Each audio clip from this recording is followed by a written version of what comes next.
ప్రియమైన living bread channel వీక్షకులకు మన ప్రభువును రక్షకుడైన యేసుక్రీస్తు ప్రభుల వారి దివ్యమైన నామంలో వందనాలు శుభాలు తెలియజేస్తూ ఉన్నాం. నరమాంస భక్షకుల మధ్యలో సేవ చేసిన మిషనరీలు ఎంతో మంది, కానీ నరమాంస భక్షకుల్లో నుండి మార్పు పొంది మరొక నరమాంస భక్షకుల తెగల మధ్యలోకి మిషనరీలుగా వెళ్ళిన వాళ్ళు చాలా కొద్ది మంది. వారిలో రుయాతోకా అనే ఈ మిషనరీ ఒకరు. ఈయన దక్షిణ కుక్ దీవులలోని మంగైవా ద్వీపానికి చెందినవాడు. 1846 సంవత్సరంలో ఈయన జన్మించారు. క్రూరమైన నరమాంస భక్షకులైన వీరి పూర్వీకులు ససెక్స్ కు చెందిన విల్ఫ్రెడ్ ద్వారా క్రీస్తునొద్దకు నడిపించబడ్డారు.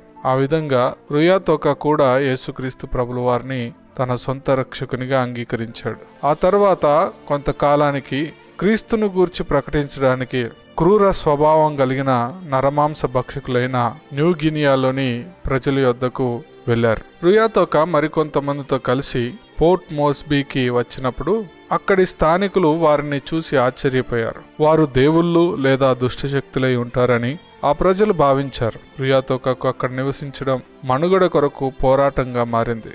అతని సహచరులు ఒకరి తర్వాత ఒకరు మలేరియాతో మరణించారు మరియు ఆహారం మరియు ఔషధాలకు కొరత ఏర్పడింది. వారికి భాష రాకపోవడం అది ఒక అవరోధంగా మారింది. క్రీస్తు గురించి ప్రజలకు బోధించడం చాలా కష్టమైంది. ఇన్ని ఆటంకాల మధ్యలో కూడా అక్కడి స్థానికుల మధ్య పరిచర్యను కొనసాగించాడు రుయాతోకా.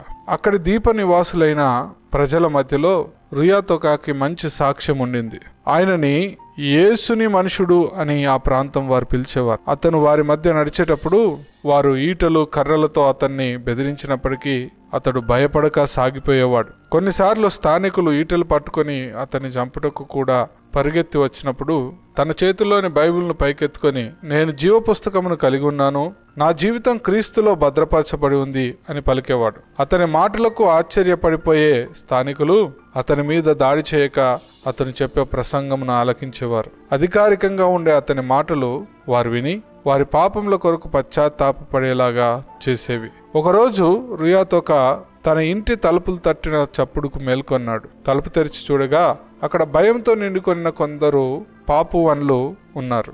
వారు దారి పక్కన ఒక శ్వేత జాతీయుడు గాయములతో పడి ఉన్నాడని, అయితే అతను దురాత్మ కలిగి ఉన్నాడేమో అని భయము తాము కలిగి ఉన్నామని, అందుకే ఆయన దగ్గరికి వెళ్ళలేదని అతనికి తెలియజేశారు. భయపడటకు అక్కడ ఎటువంటి ఆత్మలు లేవని పాపువాన్లకు చూపించుటకు రుయాతోకా ఈ అవకాశాన్ని ఉపయోగించుకున్నాడు. కాగా అతను ఆ శ్వేత జాతీయుని కనుగొని అతనికి కొన్ని నీళ్ళిచ్చి అతనిని తన ఇంటికి తీసుకుని వెళ్ళాడు. ఇంటి వద్ద రుయాతోకా యొక్క భార్య అతనికి పరిచర్య చేసింది. తద్వారా ఆయన తిరిగి బ్రతికాడు. ఈ విధంగా విశ్వాసమును ఆచరణాత్మకంగా చూపించే అతని క్రియల ద్వారా అతను క్రీస్తు కొరకు అనేక ఆత్మలను సంపాదించగలిగాడు. మంచి కాపరి వంటి హృదయముతోనూ మంచి సమరీయుని వంటి మనసుతోనూ పాపువా తెగల మధ్య చివరి వరకు తన సేవను కొనసాగించారు రుయాతోకా. ప్రియమైన వారలారా, క్రీస్తు యేసును కలిగి ఉన్న అదే మనస్సును మనం కూడా కలిగి ఉన్నామా?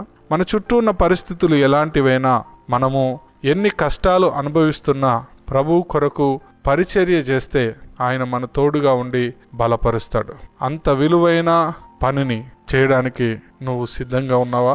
దేవుడు నిన్ను దీవించునుగాక. ఆమేన్.